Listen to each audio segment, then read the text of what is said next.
तुम्हें घर बैठे भगवान मिला है तो तुम्हें अपार खुशी होनी चाहिए। पक्की बात है ना? हाँ, भगवान मिला, इससे भी बड़ी कोई बात हो सकती है? इससे तो बड़ी और कोई बात ही नहीं, इससे तो बड़ी और कोई प्राप्ति ही नहीं।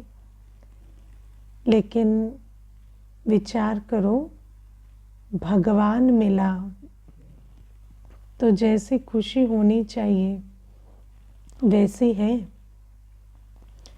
किसको वैसी खुशी है जैसे भगवान मिला तो होनी चाहिए?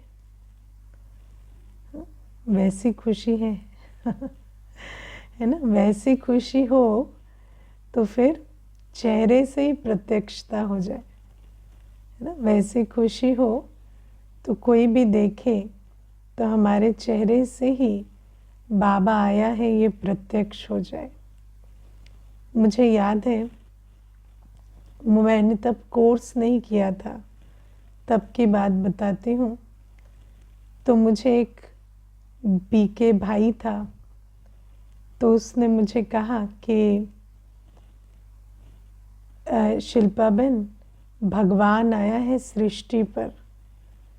जब मुझे पता चला ना, तो मैंने अपना स्कूटर उठाया और स्कूटर चलाते हुए खुशी में मैं सबको जैसे चिल्लाते हुए गया, धरती पर भगवान आया है, धरती पर भगवान आया है, उठो जागो, है ना? तो इस प्रकार से मैं चिल्लाते हुए स्कूटर से गया, तो इतनी खुशी मुझे हुई। तो मैं उस बात को विचार कर रही थी कि हाँ, सचमुच भगवान आता है। तो जब पहली बार उसकी जो खुशी थी, जब वो बता रहा था, तो उस खुशी में इतना इन्फेक्शन था ना कि मुझे भी लगा कि ऐसे कोई अगर कर रहा है, और वो भी कौन, वो अपने जो अपनी सोसाइटी का एक बहुत नामी ग्रामी व्यक्ति है ना? उस सोसाइटी में उसका बहुत नाम है, मान है, समृद्ध है वो।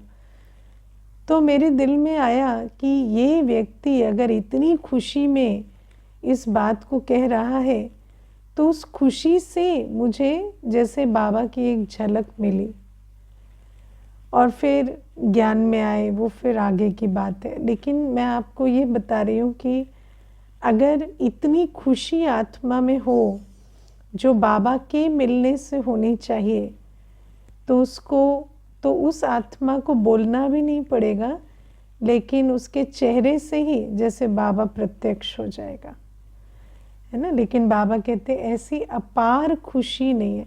ऐसी आत्मा कभी थक सकेगी? अगर जिसको बाबा मिलने की खुशी है, उसको कभी थकान होगी? कभी उसका हिम्मत, उमंग, उल्लास कभी कम होगा? कभी नहीं हो सकता। तो ऐसी आत्मा, आप सोचो, अगर इस विश्व में एक ऐसी आत्मा भी दिखे जो अथक है, जिसका कभी उमंग उल्लास कम नहीं होता, तो फिर ऐसी आत्मा को देखकर तो बाबा प्रत्यक्ष हो जाएगा। दादियों में क्या दिखाई देता था, है ना? यही खुशी। तो दादियों की खुशी देखकर ही पता लगता था कि बाबा आया। ऐसी आत्मा को दर्द नहीं होगा, दुख नहीं होगा, बीमारी में भी चेहरा जैसे खिला रहेगा। तो बाबा कहते ऐसी अपार खुशी होनी चाहिए। लेकिन वो खुशी जो है वो दब जाती है ना? किससे दब जाती है? विकारों से ना? खुशी दब जाती है विकारों से। और कैसे दबती है खुशी विकारों से, है ना? तो विकार की अपनी एक भाषा होती है। विकार भी जैसे अंदर अंदर हमें पढ़ाते रहते हैं, है ना? कुछ न कुछ कहते रहते हैं। विकारों के संकल्प होते हैं, विकारी मत होती है, विकारी संकल्प होते हैं, विकारी भावनाएं होती हैं।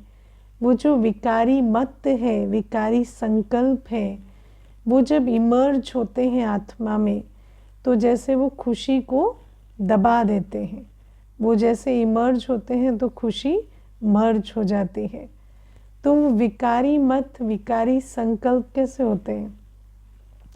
काम विकार की मत कहेगी कि अगर इंद्रिय भोगवाद में नहीं जा रहे तो क्या खुशी है जीवन में, है ना? क्या खुशी है जीवन में? इंद्रिय सुख ही सब कुछ है, इंद्रिय रस चाहिए। अगर इंद्रिय रस नहीं है तो सुख नहीं है। तो काम विकार की मत ने हमें बताया है, अगर रोज़ एक ही टाइप का, है ना, एक ही तरह की जीवन है और उसमें कोई इंद्रिय रस नहीं है, मैं तो सिर्फ एक प्रकार का इंद्रिय रस नहीं, कोई भी इंद्रिय रस, सब काम विकारी है ना? तो ये जो इंद्रिय रसों की आकर्षण है, इसके कारण भी खुशी दब जाती है ना? कई तो ऐसे कहेंगे खाने के बाद गुलाब जामुन नहीं खाया तो उसमें भी आनंद नहीं आया, है ना? तो वो क्या है, इंद्रिय रस में, है ना? विकार का रस तो अलग बात है, लेकिन कामी माना इंद्रिय रस के आकर्षण में रहने वाला, उसकी खुशी दब जाती है इन इंद्रिय रसों के पीछे, है ना? शरीर की थकान, ये जो आलस्य, अलबेलापन, ये सब इंद्रिय, जो इंद्रिय सुख है ना, बिस्तर में पड़े रहो या खाना रोज़ बहुत जीभ का स्वाद चाहिए, या देखने सुनने का, घूमने फिरने की ये सारी इच्छाएं, ये सब काम विकार से जनित होती है। तो बाबा कहते हैं ये जो इंद्रिय रस जिसको खींचता है, उसकी खुशी छोटी छोटी बातों में गुम हो जाती है, दब जाती है ना? होती है ना, दबती है कि नहीं ऐसे खुशी, है ना? तो सबको अनुभव है। फिर लोभ मोह, आज बाबा ने लोभ मोह को खास मुरली में मेंशन किया है। तो लोभ होता है वस्तुओं का लोभ, है ना, और संबंधों का मोह। आत्माओं की ये जो मत बुद्धि में बैठी है कि हर आत्मा से मुझे ये चाहिए और वस्तुएं मेरे पास ये होनी चाहिए, जब वो मत खींचती है तो भी खुशी गायब हो जाती है ना? आप देखो कितनी अच्छी कथा हमारे शास्त्रों में लिखी हुई है। कौन सी कथा? रामायण की कथा, है ना? रामायण की कथा किसकी कथा है? सीता की और राम की, आत्मा की और परमात्मा की। आप सोचो, सीता राम की संगिनी थी और राम, जहाँ राम है वहाँ आराम था उसको, इसीलिए महल छोड़कर जंगल में चली आई पीछे पीछे, है ना? क्यों? क्योंकि जहाँ राम है वहाँ आराम है, जहाँ महल में आराम नहीं है, लेकिन जहाँ बाबा है वहाँ आराम है, आत्मा को मालूम है ना? इसीलिए तो संग संग में चली आई। लेकिन वही आत्मा जो परमात्मा के लिए, जो जानती है कि सुख कहाँ है, जहाँ राम है, वो आत्मा जो महल छोड़कर भगवान के साथ चली आती है, वही आत्मा एक स्वर्ण मृग के पीछे, है ना, भगवान को भी छोड़ देती है, लक्ष्य को भी छोड़ देती है, सब कुछ छोड़ देती है, सबको कहती है उसके पीछे जाओ।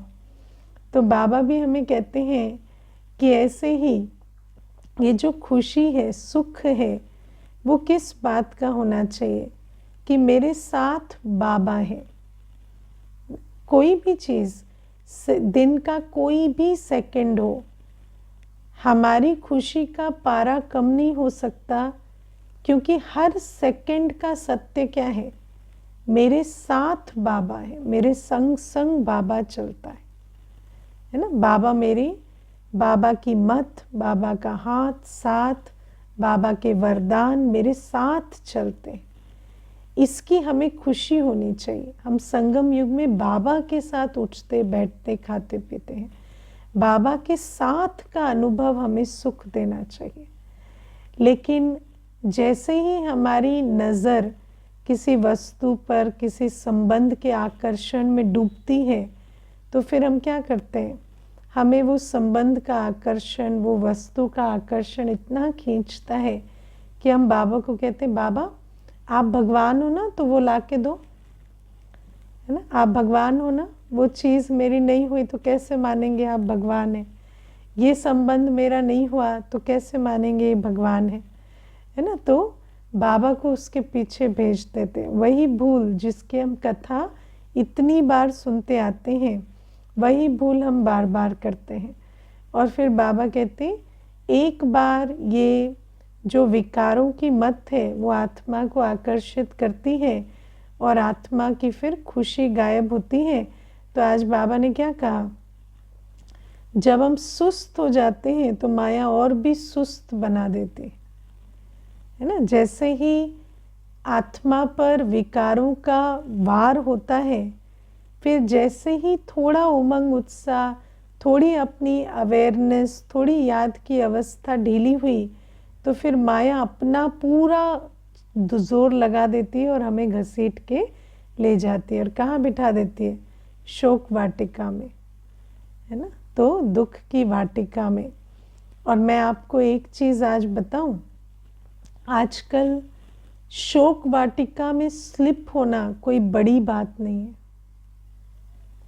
है ना। मैं ऐसे भी भाई बहनों को देखती हूँ जो ज्ञान में चलते चलते कब स्लिप होके नीचे गिर जाते हैं और कब इवन मेंटल इलनेस तक पहुंच जाते हैं, पता नहीं चलता है ना। लेकिन उसका कारण क्या होता है? उसका कारण ये होता है कि मुरली सुनना एक तरफ चल रहा है और विकार दूसरी तरफ चल रहे हैं, है ना। ये जो विकार है ये छूट नहीं रहे हैं और एक तरफ मुरली सुनते रहते हैं, लेकिन दूसरी तरफ विकारी मत भी अपना काम करती रहती है। और बाबा से जो संबंध का सुख, जो सर्व प्राप्तियों की खुशी होनी चाहिए, वो आत्मा अनुभव नहीं करती। घड़ी घड़ी उस खुशी को किसी न किसी बहाने से गंवाती रहती है। कभी कोई कारण, माया ऐसी होती है ना, कभी कोई कारण देगी, कभी कोई कारण, और फिर वो खुशी जैसे गायब होती जाती है। मुझे एक भाई आता है तो वो अपने भाई के साथ रहता है ना। वो अपने भाई के साथ एक ही बिल्डिंग में रहता है, मतलब ऊपर नीचे रहता है। तो वो भाई मुझे रोज़ कहता, जैसे बाबा के पास आया तो रोज़ मुझे कहेगा, देखो दीदी अब मेरा भाई जो है ना उसने ये दीवार खड़ी कर दी, देखो दीदी वो मेरी पार्किंग में पार्क करके चला गया गाड़ी कल, देखो दीदी उसने एक टंकी बनवा ली, उस पानी का विभाजन ठीक से नहीं हो पा रहा है, देखो उसने सीढ़ी पे सीसीटीवी कैमरा लगा दिया, अब वो क्या हमारी निगरानी करना चाह रहा है। तो इस प्रकार से सारे टाइम वो मेरा भाई ऐसे करता है, मेरा भाई ऐसे करता है, ऐसे ही चलता। तो मैं उसको हमेशा कहती कि आप एक आत्मा हैं, आपको बाबा मिला, आप उस बात का चिंतन मनन करें, आप उसका सिमरन करें। अभी आप ये मैं, मेरा, तेरा इसमें नहीं जाओ, क्योंकि इससे हमारी खुशी गायब होती है।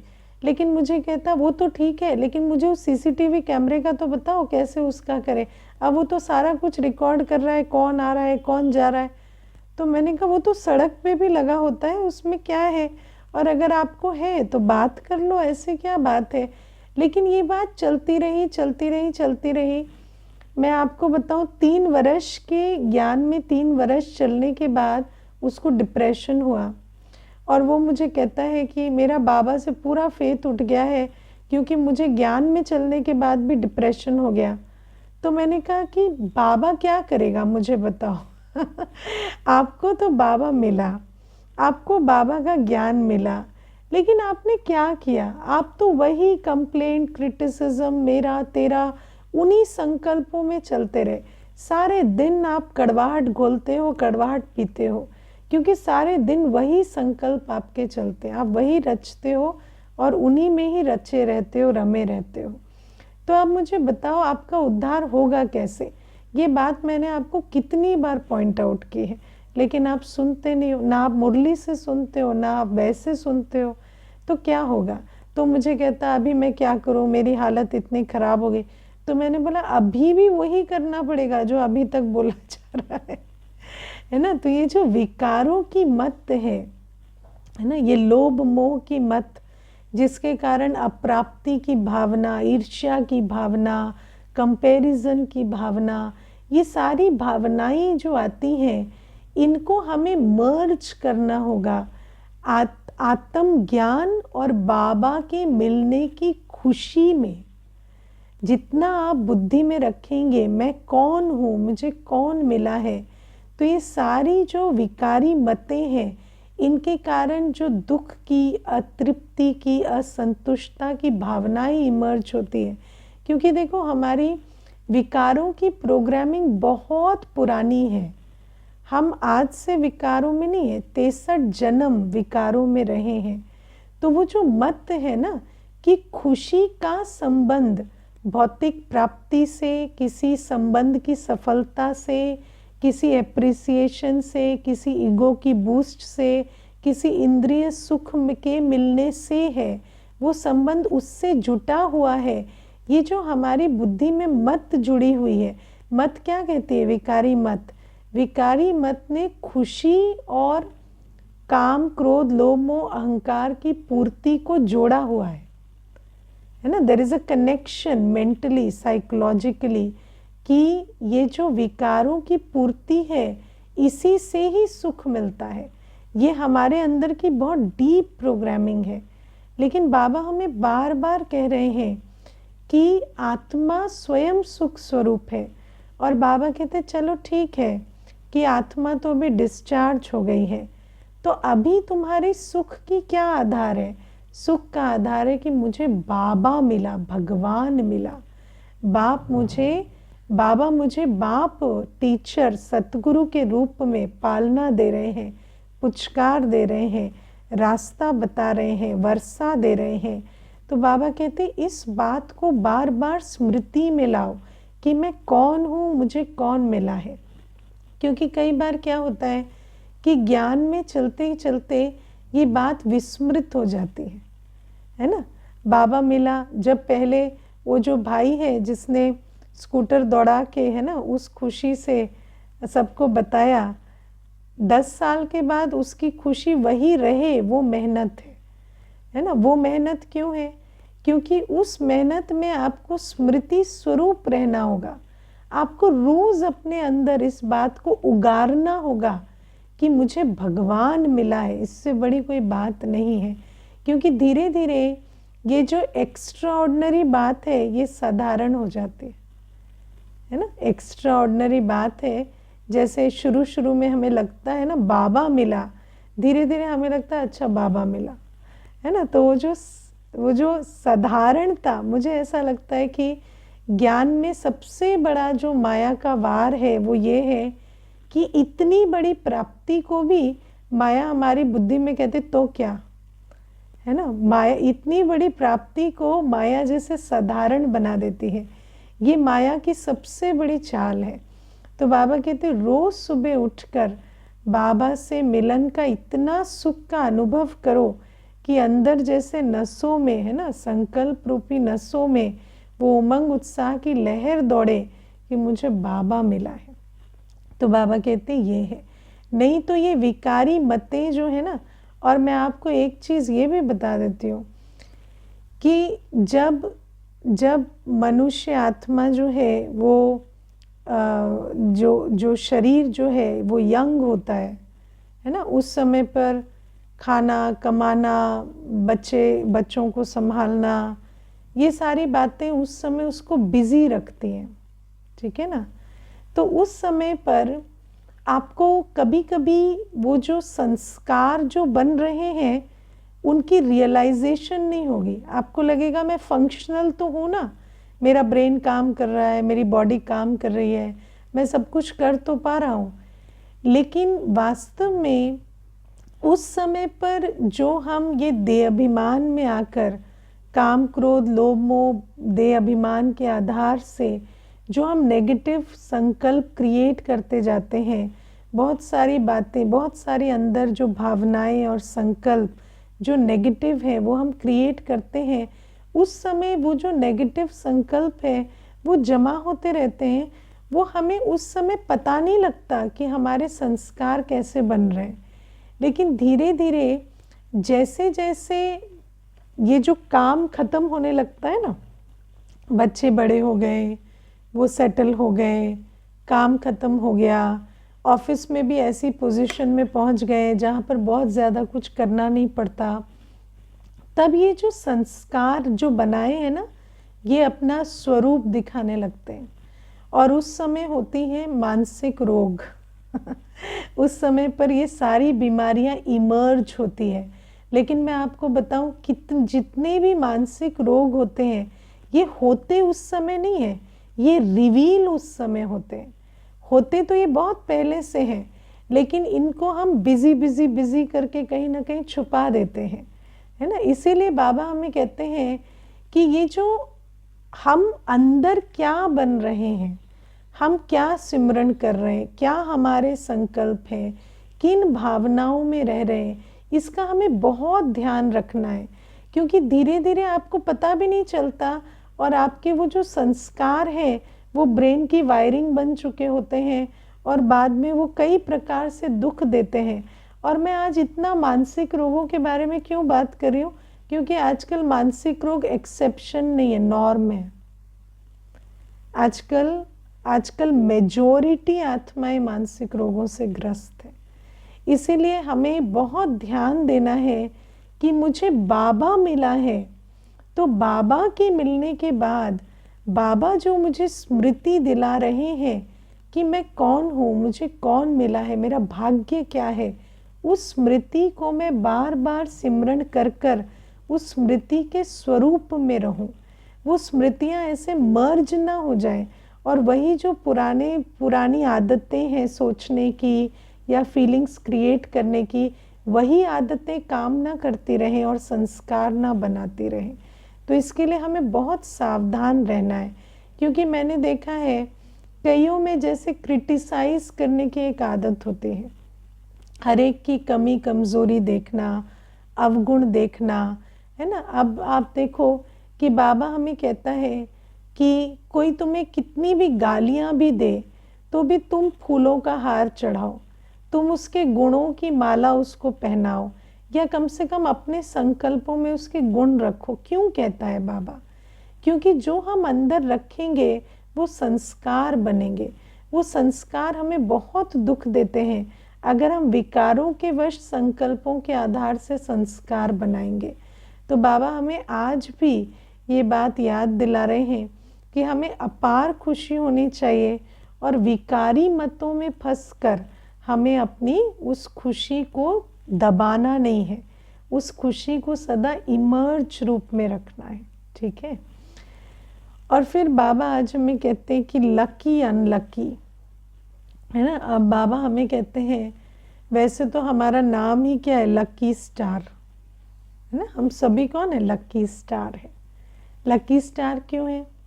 हाँ, आपने देखा है ना, किसी का एडमिशन हो जाता है बहुत बड़े स्कूल में तो क्या कहते हैं, कॉन्ग्रेचुलेशन कॉन्ग्रेचुलेशन, आपके तो भाग्य खुल गए, है ना। तो हमारा लक क्या है, हम लकी स्टार क्यों है? क्योंकि हमारा एडमिशन हुआ है। बाबा गीत हमें देते ना, तकदीर जगा कर आई हूँ। तो ये हमारी तकदीर की बात है कि हम बाबा के पास पहुँच गए। मुझे तो कोई कहता है ना, आप बाबा के पास कैसे पहुँचे, तो मैं तो कहती हूँ हम तो एक्सीडेंटली पहुँच गए। हमें तो पता भी नहीं था यहाँ पे क्या मिलेगा। लेकिन बस आप समझो कि तकदीर होती है ना, जो आप गलती से भी सही दरवाज़ा खटखटा देते हो, तो वही बात हुई कि हम तो गलती से ही सही जगह पहुँच गए, एकदम जैसे पता भी नहीं था कि क्या ढूंढ रहे हैं क्या कर रहे हैं, पर पहुँच गए। तो ये हमारी तकदीर है। We turned out to be lucky, है ना। क्योंकि दुनिया में इतने लोग ढूंढते हैं, पुकारते हैं बाबा को, लेकिन उनको बाबा मिला या नहीं मिला नहीं पता। लेकिन हमने तो पता नहीं ढूंढा भी या नहीं, पुकारा भी नहीं, लेकिन हमें तकदीर से बाबा मिलता है। लेकिन बाबा कहते ऐसे लकी होते हुए भी अनलकी कैसे बन जाते हैं, या हम में से किसको कहेंगे अंत तक कि ये लकी है? तो बाबा कहते हैं जो आप समान बनाते हैं। एक तो अब आप समान बनाते हैं माना खुद 4 दिन मुरली मिस करते हैं तो दूसरे को भी सिखा दिया, ऐसा नहीं, वैसा वाला आप समान नहीं।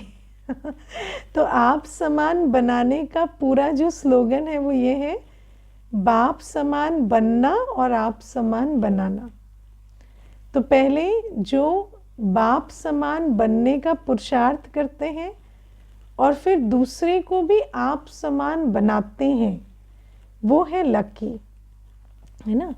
और बाबा कहते हैं वो दूसरे को सुख देते हैं, क्योंकि सुख का एक ही तरीका है, श्रीमत पे चलना। सुख कैसे मिलता है? श्रीमत पर चलने से मिलता है। तन मन धन स्वाहा करने से सुख मिलता है ना। हड्डी हड्डी जब स्वाहा करते हैं तो सुख मिलता है। लेकिन दुनिया में क्या समझते हैं? हाँ, जो आराम देता है वो सुख दे रहा है ना। जो हमारे को तन मन धन वेस्ट करा रहा है वो सुख दे रहा है। तो बाबा हमें कहते हैं जो अपने जिनकी बुद्धि में बाबा की श्रीमत बैठी है कि जो करेगा सो पाएगा, जो बैठेगा सो नहीं पाएगा, है ना। जो करना सीखते हैं, जो अपना सेवा सीखते हैं, जो तन मन धन स्वाहा करना सीखते हैं, जो बलिहार जाना सीखते हैं, जो एक एक कतरा ईश्वरीय सेवा में लगाते हैं, है ना, जिसको बाबा कहते हैं दधीची ऋषि मिसल हड्डी हड्डी स्वाहा करना।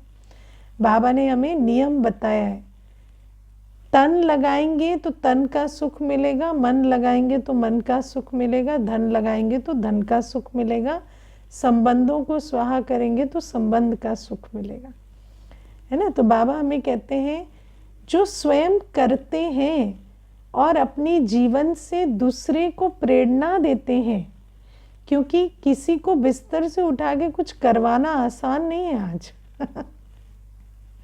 है ना। आजकल तो मनुष्य को सुख का रास्ता बताना आसान नहीं है।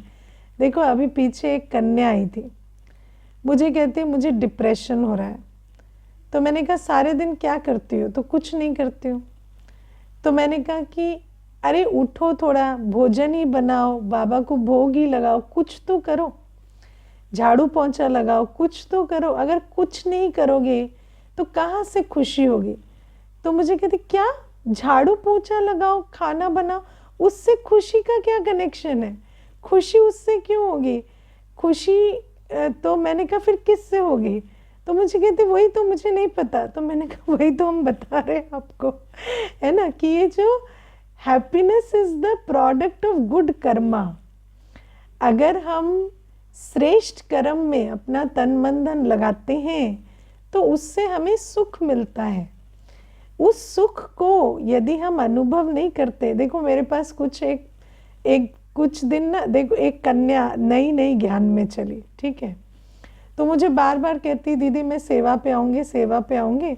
मैंने उसको हज़ारों बार कहा है ना कि आप ना थोड़ा अभी पक्के हो जाओ, अभी सेवा पे नहीं आओ, क्योंकि मेरे को मालूम है कि संस्कार अलग होते हैं, फिर सेंटर पर आते हैं तो उनको इतना मेहनत की आदत नहीं होती, फिर नहीं हो पाता ना।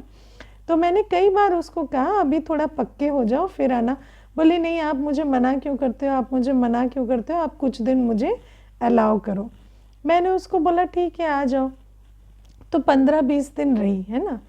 तो अब उसको कहो कि दाल चढ़ाओ, उसको कहो कि ये गमले निकाल के इसको साफ करके या पौधे लगाओ या कपड़े धो या जो भी करो, स्थूल सेवा में लगाया। तो मुझे कहती है मेरे को तो यहाँ बहुत टॉर्चर हुआ, मेरे से यहाँ पे सहा नहीं गया तो घर चली गई, ठीक है। तो मैंने कहा मैंने तो आपको कहा था ना सेंटर पे रहना इतना आसान नहीं है, अभी आप थोड़ा टाइम लो। फिर घर चली गई। फिर घर जाने के बाद ना 10-12 दिन तो मुझे फ़ोन नहीं की। उसके बाद मुझे फ़ोन करके कहती है आपने मुझे इतना टॉर्चर किया फिर भी मुझे आपकी याद क्यों आती है? तो मैंने उसको कहा मैंने आपको क्या टॉर्चर किया, मुझे बताओ, मैंने आपसे क्या कराया? तो मुझे कहती मैंने कभी कुछ काम नहीं किया था, आपने कहा 4 बजे उठना है, ये करना है, वो करना है, तो मुझे बहुत टॉर्चर्ड फील हुआ। तो मैंने कहा ठीक है, तो वो जो टॉर्चर हुआ वो मैंने थोड़ी किया, मैं तो जो सिस्टम में हूँ उसी सिस्टम को हमने ऑनर किया जो बाबा कहता है। बाकी टॉर्चर तो आपको अपने संस्कारों से हुआ ना, या मैंने किया? तो मुझे कहती कि अच्छा ठीक है, चलो मेरे संस्कारों से मुझे टॉर्चर हुआ, फिर मुझे आपकी याद क्यों आती है? तो मैंने कहा आपको याद कब आती है? जब आप फिर लो फील करते हो, दुखी फील करते हो। क्यों? क्योंकि जब आप अपने संस्कारों के विरुद्ध वो सब कुछ कर रहे थे तो आपको सुख मिल रहा था, वो सुख आपको खींचता है। आप ऐसे पड़े पड़े बैठे बैठे आपको सुख नहीं मिलेगा, लेकिन जब आप वो सब कुछ कर रहे थे तो आपको दुआएं मिल रही थी, सुख मिल रहा था। तो कहती हाँ, मुझे ऐसा लग रहा है जैसे मैं वापस आने के बाद फील करती हूँ कि वहाँ मैं बेटर ऑफ थी, यहाँ मुझे कुछ काम नहीं है, लेकिन और वहाँ पे मुझे इतना कुछ कराया जाता था, लेकिन मैं वहाँ बेहतर थी। ये मुझे अभी थोड़ा थोड़ा रियलाइज़ होता है। लेकिन फिर कहती है अभी इतनी हिम्मत नहीं है कि फिर जाऊँ, है ना, क्योंकि थोड़ा सा डर भी लगता है। तो मैंने कहा कोई बात नहीं, अभी आप हिम्मत जमा करो। मैंने तो अब ऐसे भी आपको कहा था कि थोड़ा रुको, थोड़ा टाइम लो। तो ऐसे करके वो बात होती। तो क्या है कि मनुष्य सोचता है कि सुख कैसे मिलेगा? जब हमारे विकारों की पूर्ति होती रहे, बैठे बैठे हमें सब कुछ मिलता रहे। लेकिन बाबा कहते हैं सुख ऐसे नहीं मिलता, सुख मिलता है सेवा करने से। और सेवा जो खुद करता है वो ही सिखा सकता है ना। अगर हम खुद नहीं करते, ना हम योग लगाते, ना हम स्थूल सेवा करते, ना हम धन सेवा करते, तो हम किसी को कैसे सिखाएंगे, है ना। क्योंकि मनुष्य आत्मा तो वही सीखेगी जो आपको देखेगी करते हुए। तो बाबा कहते हैं जो बाप समान बाप की श्रीमत पर चलते हैं और जो दूसरों को भी अपने कर्मों से वो मार्ग सिखाते हैं, वो हैं लकी बच्चे। क्योंकि उनका अपना भी पुरुषार्थ से पुण्य का खाता बनता है और सेवा से भी बनता है। और बाबा कहते जो ज्ञान मिला, सब कुछ मिला, मतलब ज्ञान किसका ज्ञान है? मुख्य कर्मों का ज्ञान है ना। मुख्य कर्मों का ही ज्ञान है। सारा ज्ञान किसका है? कर्मों का ज्ञान है। लेकिन कर्मों के ज्ञान में दो चीजें हैं, एक तो कर्म करना है, दूसरा कर्म कैसे करना है ना। मुझे ऐसा लगता है कि आजकल तो आत्मा को काम करना है ये भी नहीं पता। अगर करेंगे ही नहीं तो कैसे करेंगे क्या पता। देखो बाबा हमें बोलने की कला सिखाता है और टेक्नोलॉजी हमें सिखाती है कि बोलना ही ना पड़े वो कैसे करें, है ना। टेक्नोलॉजी हमें सिखाती है कि व्हाट्सएप कर लो, है ना, बातचीत में आओ ही नहीं, कम्युनिकेट ही मत करो। और बाबा हमें कहते हैं बोलते समय हम शांत रहें, आत्मिक स्थिति में रहें, रूहानियत की हमारी अवस्था हो तो आत्मा को तीर लगेगा। तो आप सोचो कि उठना, बोलना, खाना पीना, सोना, चलना, सोचना, सब कुछ जो है वो बाबा हमें उसकी कला सिखा रहे हैं। लेकिन सबसे पहले तो हमें पता होना चाहिए कि ये सब कर्म करने पड़ेंगे, है ना। उठने का टाइम ही नहीं ठीक होगा तो विधि क्या है? अगर उठेंगे ही नहीं टाइम से तो फिर उठ के बाबा को याद करने का, अब क्या है, सब अमृत वेले का ज्ञान सुनते हैं पर उठेंगे ही नहीं तो बाबा की याद, उसकी ताकत की तो बात ही नहीं है। तो बाबा हमें कहते हैं जो खुद करते हैं और औरों को सिखाते हैं वो लकी हैं, और जो सुनते हैं पर करते कुछ भी नहीं उनका क्या, उनको कहेंगे मोस्ट अनलकी। क्योंकि जिसका एडमिशन नहीं हुआ वो तो कहेगा एडमिशन मिलता तो शायद मैं कुछ बन जाता, लेकिन जिसका एडमिशन होके ना पढ़े उसको क्या कहेंगे? इसने तो बिल्कुल अपनी दुर्गति खुद ही की है। तो ये बाबा आज हमें कहते हैं। और फिर दूसरी बात है कि वो जो खुद खाते सोते रहते हैं वो दूसरे को भी वैसा ही बनाते हैं और वो उनको भी दुखी बनाते हैं।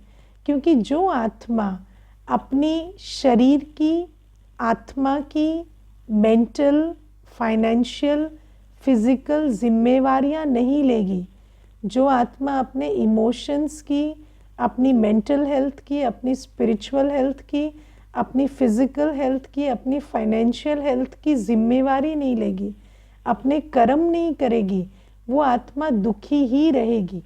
और एक आत्मा जो स्वयं ऐसी है वो दूसरे को भी वैसा ही बनाएगी।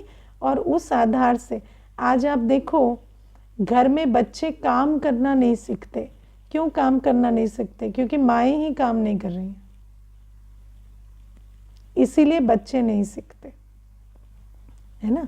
और अगर कर भी रही हैं तो डिग्निटी से नहीं कर रही, रो रो के कर रही, है ना। तो बच्चों ने क्या सीखा है कि ये नहीं करना चाहिए, इनकी मजबूरी, ये कर रहे हैं, हमें तो करने की जरूरत नहीं है।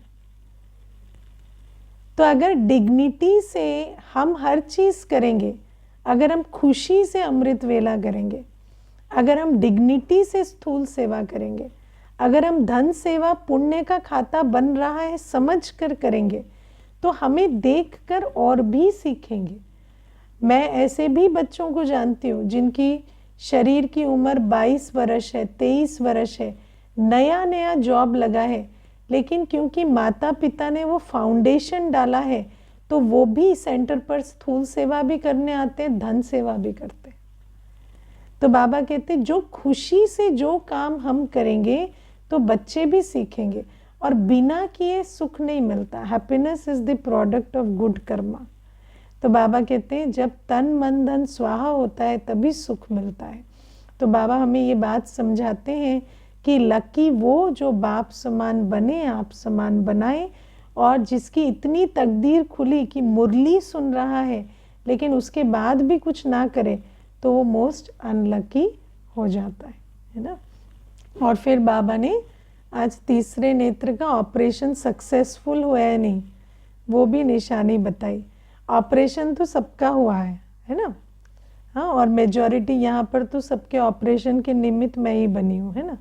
तो 7 दिन का कोर्स में ही ऑपरेशन हुआ, लेकिन बाबा कहते हैं वो जो ऑपरेशन हुआ वो सक्सेसफुल हुआ या नहीं वो देखो, क्योंकि अभी भी अगर तीसरा नेत्र नहीं खुला है, देखो तीसरा नेत्र हमें त्रिनेत्री त्रिकालदर्शी बनाता है। अगर हम अभी भी इन 2 आँखों से ही देख रहे हैं और जो हो रहा है, जो सुन रहे हैं, जो देख रहे हैं, उससे हम हिल डुल जाते हैं और हमें समझ नहीं आता कि खेल लंबा है, बाबा साथ है और सब कुछ कल्याणकारी है, और हम अभी भी हलचल में आ जाते हैं, तो इसका मतलब हमारा ऑपरेशन ठीक नहीं हुआ है। और अगर हम अपनी चलन बिगाड़ देते हैं, माना हमारे अंदर धारणा की शक्ति नहीं है ना। अगर किसी ने आपको गाली दी और आपके अंदर से भी, मुख से भी नहीं, अगर आपके अंदर से भी उसके लिए दुर्भावना जाग गई, तो इसका मतलब आप त्रिनेत्री नहीं बने। आपको नहीं समझ में आया है कि उसकी गाली से मेरा नुकसान नहीं होगा, मेरे संकल्पों से मेरा नुकसान होगा। तो बाबा कहते हैं जिसके अंदर धारणा नहीं हुई, जिसकी चलन बिगड़ जाती है, जो गिर पड़ जाते हैं छोटी छोटी बातों में, इसका मतलब आपको कुछ भी समझ में नहीं आया, लॉन्ग टर्म नहीं दिखाई देता है ना। लॉन्ग टर्म में बाबा कहते हैं सिर्फ श्रीमत पर चलने वाले की सफलता या असफलता का जो आधार है वो श्रीमत पर है, किसी और चीज़ से नहीं। कोई तुम्हारा कुछ छीन नहीं सकता, तुम्हारा कोई नुकसान कभी हो नहीं सकता। कोई छोटी सी बात हो भी गई तो उसमें तुम इतना नहीं सोचो, तुम बाबा के छत्र छाया में पलने वाले बच्चे हो। लेकिन अगर आज कोई बात हो रही है और वो मुझे हिला डुला पा रही है और मेरी चलन बिगाड़ पा रही है और मेरे निर्णय ऐसे लग रहे हैं कि इनको है ना श्रीमत से हट गए हैं, तो फिर इसका मतलब हमें त्रिनेत्री त्रिकालदर्शी नहीं कहा जाएगा। ठीक है ना। ओम शांति।